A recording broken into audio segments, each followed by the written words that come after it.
Hi friends, ഇന്ന് നമുക്ക് കോയമ്പത്തൂർ വരെ ട്രിപ്പ് പോയിട്ട് വന്നാലോ?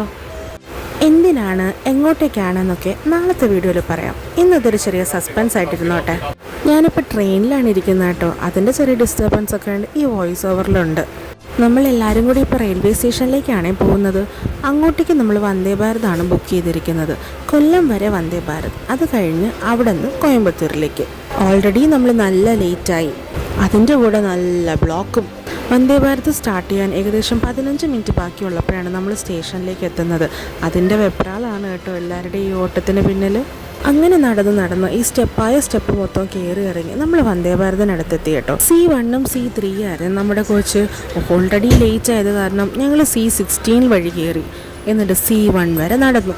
ശരിക്കും ഇതൊരു ലാസ്റ്റ് മിനിറ്റ് പ്ലാനിങ് ആയതുകൊണ്ടാണ് നമുക്ക് ഡയറക്റ്റ് കോയമ്പത്തൂർ ട്രെയിൻ കിട്ടാത്തതും ഇങ്ങനെ ട്രെയിൻ ബുക്ക് ചെയ്യേണ്ടി വന്നതും. എങ്ങനെയാണെങ്കിലും എല്ലാവരും ഹാപ്പിയാണ് കേട്ടോ. അങ്ങനെ ഷാർപ്പ് ടൈമിൽ തന്നെ ട്രെയിൻ സ്റ്റാർട്ട് ചെയ്തു. നമ്മുടെ സ്നാക്സും വന്നു. അതിൽ samosa, soya six, peanut bar, പിന്നെ നമ്മുടെ ടീ പൗഡർ. അങ്ങനെ ഇതെല്ലാം കഴിച്ച് ഹാപ്പിയായി എൻജോയ് ചെയ്തുകൊണ്ടിരിക്കുമ്പോൾ നമ്മുടെ ടീക്കുള്ള ഹോട്ട് വാട്ടർ വന്നു. അങ്ങനെ അതെല്ലാം മിക്സ് ചെയ്ത് നല്ലൊരു ചായയൊക്കെ പാസ്സാക്കി അങ്ങനെ ഇരുന്നു. ശരിക്കും പറഞ്ഞാൽ ബാക്ക്ഗ്രൗണ്ടിൽ നല്ല ഡിസ്റ്റർബൻസ് ഉണ്ടെന്ന് എനിക്കറിയാം. പക്ഷേ ഇന്ന് ഈ വീഡിയോ പോസ്റ്റ് ചെയ്താൽ എനിക്ക് നാളത്തെ സസ്പെൻസ് വീഡിയോ പോസ്റ്റ് ചെയ്യാൻ പറ്റുള്ളൂ. ഇല്ലെങ്കിൽ അത് ഡിലേ ആയിപ്പോവും. അതുകൊണ്ടാണ് കേട്ടോ, സോറി. അങ്ങനെ കാഴ്ചകളൊക്കെ കണ്ടിരുന്നപ്പോഴേക്കും കൊല്ലം സ്റ്റേഷനെത്തി. ഞങ്ങളെല്ലാവരും അവിടെ ഇറങ്ങി. നല്ല തിരക്കുണ്ടായിരുന്നു കേട്ടോ. നമ്മളിവിടെ വന്ന് ഇറങ്ങുമ്പോഴും അവിടെ നിന്ന് കയറുമ്പോഴും ഒക്കെ സ്റ്റേഷനിൽ നല്ല തിരക്കായിരുന്നു. അങ്ങനെ ട്രെയിൻ പിന്നെയും സ്റ്റാർട്ട് ചെയ്തു. ഞങ്ങൾക്കിനി അടുത്ത 7:30ക്കായിരുന്നു ട്രെയിൻ. അപ്പോൾ അതുവരെ വെയിറ്റ് ചെയ്യണമല്ലോ. പിന്നെ കയറി വെയിറ്റിംഗ് ഏരിയ തപ്പി പോവുകയാണ്. ഫൈനലി നമ്മൾ വെയിറ്റിംഗ് ഏരിയ കണ്ടുപിടിച്ചു.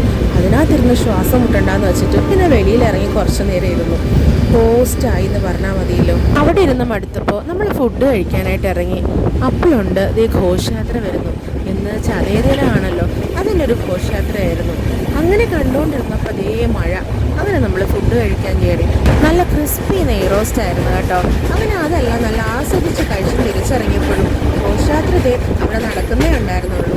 സത്യം പറഞ്ഞാൽ ആ ചതയ ദിനത്തിന് ഇത്രയും വലിയ ഘോഷയാത്ര ഞാനിത് ആദ്യമായിട്ടാണ് കാണുന്നത്.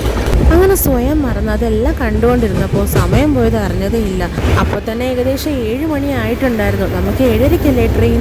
അങ്ങനെ നമ്മൾ അവിടുന്ന് തിരിച്ചു വന്നു. ഇവിടെ വന്നപ്പോൾ ട്രെയിൻ ഇവിടെ കിടപ്പുണ്ടായിരുന്നു. അങ്ങനെ നമ്മളെല്ലാവരും ട്രെയിനിനകത്തേക്ക് കയറി. വന്ന പാടെ തന്നെ അവൻ്റെ ബർത്ത് പിടിച്ചിട്ടുണ്ടായിരുന്നു കേട്ടോ. ട്രെയിൻ കുറച്ച് ലേറ്റ് ആയിരുന്നു കേട്ടോ, എന്നാലും ട്രെയിൻ സ്റ്റാർട്ട് ചെയ്തു. അങ്ങനെ നമ്മൾ പുറപ്പെട്ടു. ഇവിടെയാണെങ്കിൽ ഇവരെല്ലാവരും കാര്യമായിട്ട് എന്തൊക്കെയോ ഫോണിൽ നോക്കി പരസ്പരം പറയുന്നുണ്ടായിരുന്നു കേട്ടോ. ഞാനതൊന്നും മൈൻഡ് ചെയ്യാൻ പോയില്ല. അങ്ങനെ ഞാൻ കാഴ്ചകളൊക്കെ കണ്ട് അങ്ങനെ ഇരുന്നു. ഈ ഇരുട്ടത്ത് എന്ത് കാഴ്ച കാണാനല്ലേ. ഇവിടെയാണെങ്കിൽ എല്ലാവരും ഉറക്കമായി. എനിക്കാണെങ്കിൽ എന്തോ ഉറക്കം വന്നില്ല. അപ്പം ശരി, ബാക്കി നാളെ.